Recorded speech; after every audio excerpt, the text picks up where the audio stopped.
7 কোটি বাঙালির ভালোবাসার কাঙাল আমি সব হারাতে পারি, কিন্তু বাংলাদেশের মানুষের ভালোবাসা হারাতে পারবো না। বাংলাদেশের মানুষের ভালোবাসার জন্য কাঙাল এই মানুষটি বঙ্গবন্ধু শেখ মুজিবুর রহমান। দেশের জন্য, দেশের জনগণের জন্য তার ছিল অসীম ভালোবাসা। টুঙ্গিপাড়ার ছোট্ট খোকা একদিন হয়ে ওঠেন জনগণের মুজিব।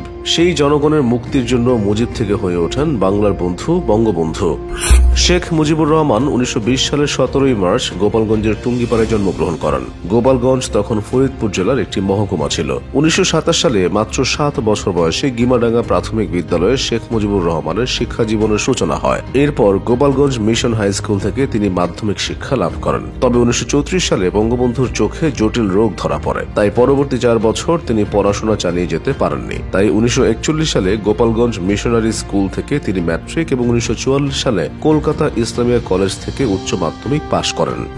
এরপর 1947 সালে তিনি কলকাতা ইসলামিয়া কলেজ তথা বর্তমানের মাওলানা আজাদ কলেজ থেকে বিএ পাশ করেন। পরে তিনি ঢাকা বিশ্ববিদ্যালয়ের আইন বিভাগে ভর্তি হন। এর আগে 1938 সালে মাত্র 18 বছর বয়সে শেখ মুজিব বিবাহ বন্ধনে আবদ্ধ হন। অবশ্য শেখ মুজিবের বয়স যখন 13 ও বেগম ফজিলাতুন্নেসার বয়স যখন মাত্র 3, তখন পরিবারের বড়রা তাদের বিয়ে ঠিক করেন। 1940 সালে শেখ মুজিব নিখিল ভারত মুসলিম লীগের ছাত্র সংগঠন নিখিল ভারত মুসলিম ছাত্র ফেডারেশনে যোগ দেন। তবে কট্টরপন্থী এই সংগঠন ছেড়ে 1943 সালে তিনি যোগ দেন উদারপন্থী ও প্রগতিশীল সংগঠন বেঙ্গল মুসলিম লীগে। এখানে তিনি শহীদ সোহরাওয়ার্দীর সাথে কাজ করার সুযোগ পান।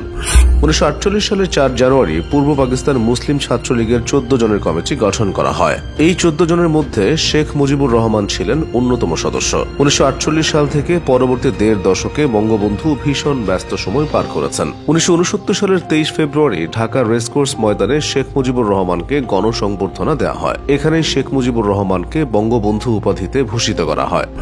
লাখো জনতার অংশগ্রহণে আয়োজিত এই সম্মেলনে তৎকালীন ছাত্রনেতা তোফায়েল আহমেদ শেখ মুজিবকে বঙ্গবন্ধু উপাধি প্রদান করেন। এরপর 1969 সালেরই এক জনসভায় শেখ মুজিবুর রহমান পূর্ব বাংলার নামকরণ করেন বাংলাদেশ। তারপর 1970 সালের 7 ডিসেম্বরের সাধারণ নির্বাচনে শেখ মুজিবুর রহমানের নেতৃত্বে আওয়ামী লীগ বিশাল জয় পায়। বঙ্গবন্ধুর দল 169টি আসনের মধ্যে 167টি আসন এবং প্রাদেশিক পরিষদের 310টি আসনের মধ্যে 305টি আসন লাভ করে। মুক্তিযুদ্ধে বঙ্গবন্ধুর ভূমিকা বর্ণনার বাইরে। স্বাধীন বাংলাদেশ পুনর্গঠনেও বঙ্গবন্ধু ছিলেন অক্লান্ত। 1974 সালে তিনি সকল রাজনৈতিক দলকে একত্রিত করতে প্রতিষ্ঠা করেন বাংলাদেশ কৃষক শ্রমিক আওয়ামী লীগ বা বাকশাল।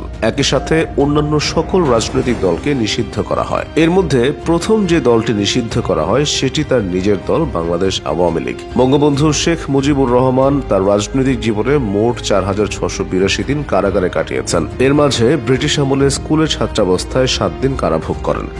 বাকি 4675 দিন তিনি পাকিস্তান সরকারের শাসনামলে কারাগারে থেকেছেন। তবে মুক্তির এই মহান নায়ক স্বাধীন বাংলাদেশকে বেশি দিন সেবা দিতে পারেননি। 1975 সালের 15 আগস্ট ভোরে বাংলাদেশ সেনাবাহিনীর একদল সদস্য বঙ্গবন্ধু শেখ মুজিবুর রহমান ও তার পরিবারকে ধানমন্ডির 32 নং বাসভবনে নির্মমভাবে মেরে ফেলে। তিনি চলে গেছেন, তবে রেখে গেছেন তার আদর্শ। তাই 8 বছরের শিশু থেকে 80 বছরের প্রবীণ পর্যন্ত সবাই জানে মুজিব মানে মুক্তি, মুজিব মানে প্রেরণা।